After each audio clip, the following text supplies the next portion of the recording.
think this is maybe a question that some of you might be asking, and that is the question of reconciliation. Adam Goodes, of course, was Australian of the Year. He won that honour because of his work for reconciliation. To try to bring people together in Australia, to try to bring black and white together, to try to heal our history, to be able to move forward as a nation.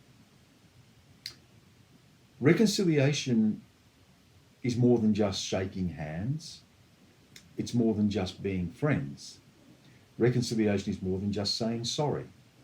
It's bigger than any individual gesture or symbolic measure. Reconciliation fundamentally is about justice. It's about acknowledging a great wrong and trying to find a way to redress that wrong. Aboriginal people suffered because of the dispossession of their lands. Aboriginal people suffered and continue to suffer because of colonisation.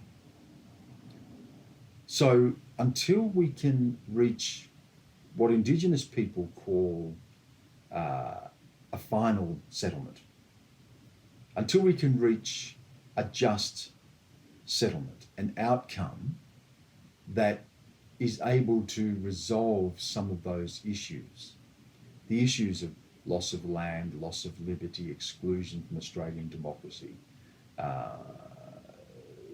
rights to land, economic empowerment. Until we address those things, we can't just shake hands and think that everything is going to be okay. Some of you may have heard of the Uluru Statement from the Heart.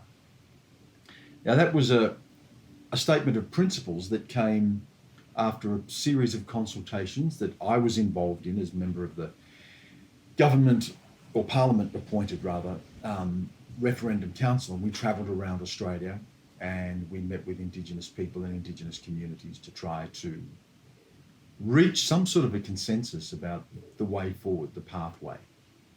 And we finally come up with something that's become known as the Uluru Statement from the Heart. The Uluru Statement from the Heart focused on three things: voice, treaty, and truth. Voice is a representative body in the Constitution. At the moment, Aboriginal people are not meaningfully recognised in the Constitution.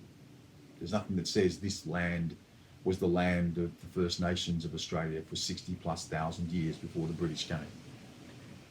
We wanted to insert something in that Constitution that recognised that, but also gave us some sort of voice as a people, as the First Nations people, to defend and protect our culture and our values, and to be able to try to negotiate, to have better policy outcomes with government, to take us forward on that journey of reconciliation.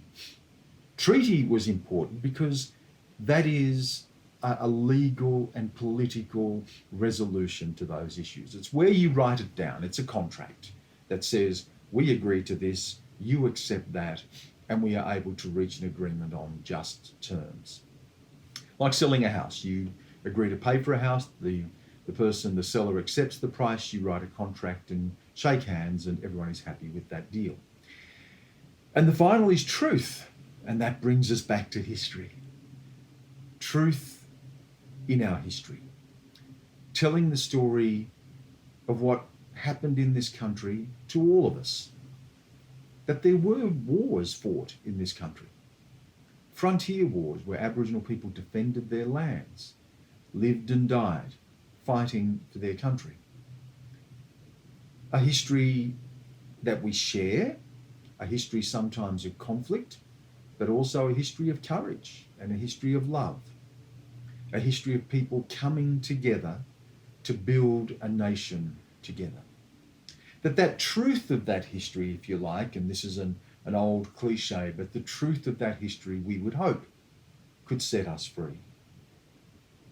Voice, treaty, truth were the foundations of the Uluru Statement from the Heart. I would urge you, it's not long, I would urge you to try to get a copy of the Uluru Statement from the Heart and read that and reflect on that for where our nation is going. One day, you may be asked to vote in a referendum on just those principles.